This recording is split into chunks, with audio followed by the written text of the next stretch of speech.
Good morning students, as in previous video I continued the chapter The Happy Prince, in which I told you how the Happy Prince requested the little swallow to pluck out the other eye that was made of sapphire to give it to the match girl whose matches had fallen into gutter. But the little swallow was not ready to do so. He said that if he did so, the Happy Prince would be completely blind. Students, up to this part I have taught you. Now see the further part. Open your book all of you at page number 33 above side C. Swallow, swallow, little swallow, said the prince, do as I command you.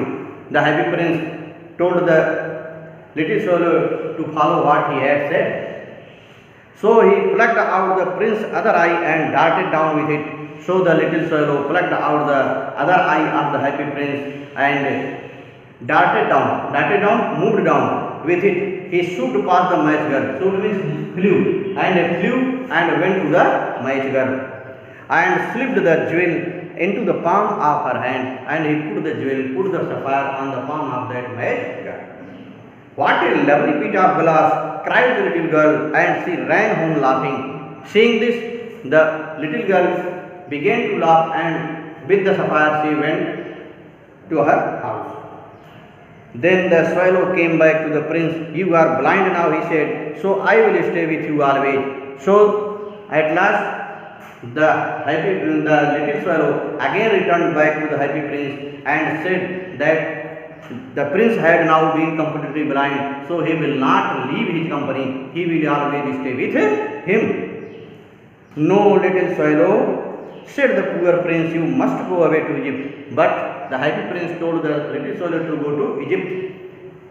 No, I will stay with you always, said the swallow, and he slept at the prince's feet.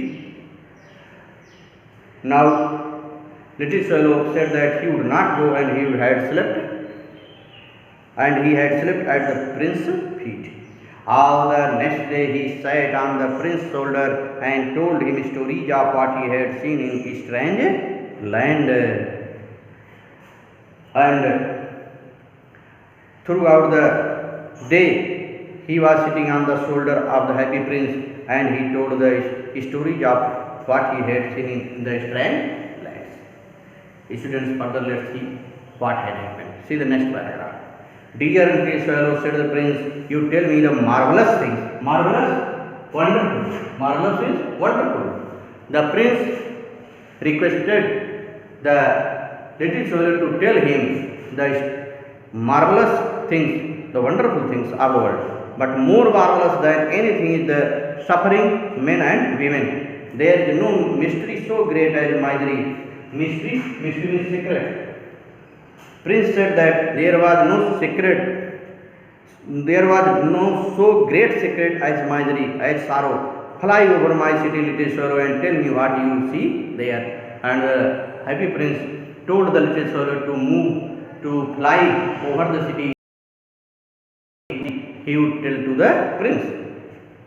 So the swallow flew over the great city and saw the rich making merry in their beautiful houses. Making merry, happy.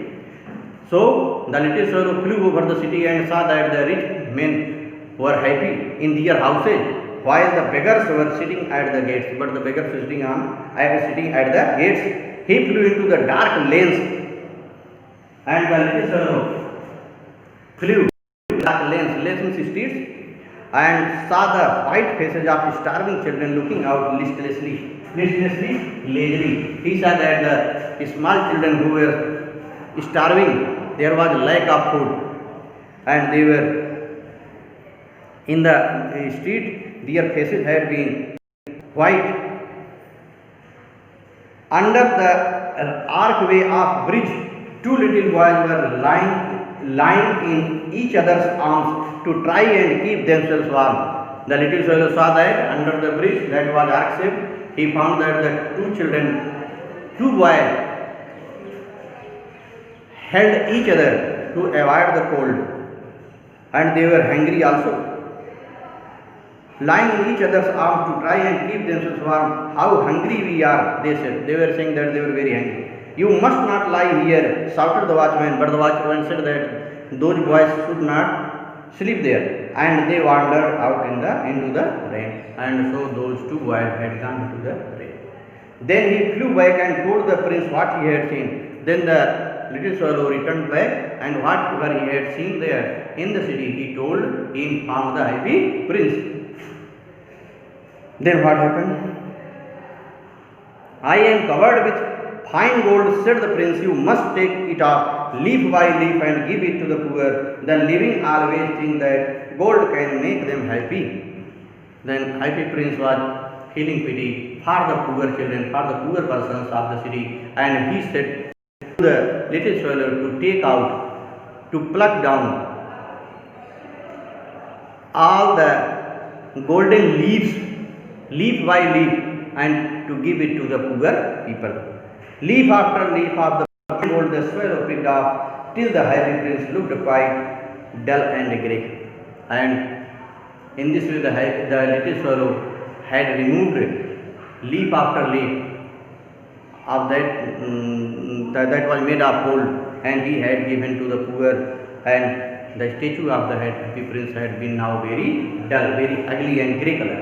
Leaf after leaf of the fine gold he brought to the poor, and the children's faces grew rosier, and they laughed and played in the street. We have bread now, they cried.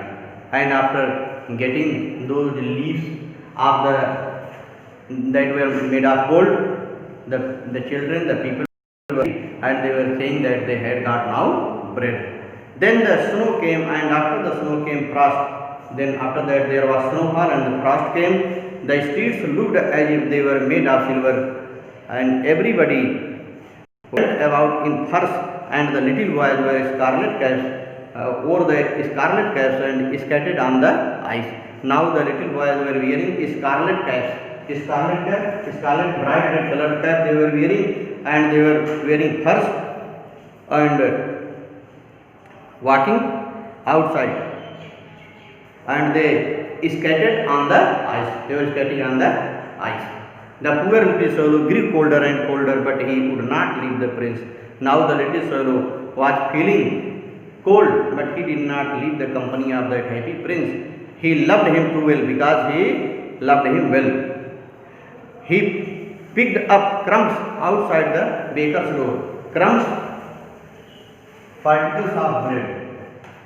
Crumbs, particles of bread. Now the little swallow was gathering the particles of bread from the baker's shop. You see, he picked up crumbs outside the baker's door when the baker was not looking, and tried to keep himself warm by flapping his wings. As he was feeling cold, he was flapping his wings to get him warm, and to avoid hunger, he was gathering the crumbles, the particles of bread from the door of the baker.